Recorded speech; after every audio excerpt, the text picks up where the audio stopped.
Hey guys, this is Northville Tech. In this video, we're gonna learn how to delete a budget in Mint. Open the website mint.com, then click on Sign In. First, enter your phone number, email address, or user ID. Then click on Sign In. Next, enter your password. Then click on Continue. Once you're signed in, you will see several options on the left side menu. Click on the option that says Budgets.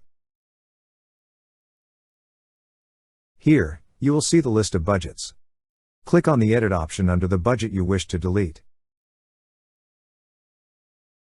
On the pop-up window, you will see an option for Delete this budget.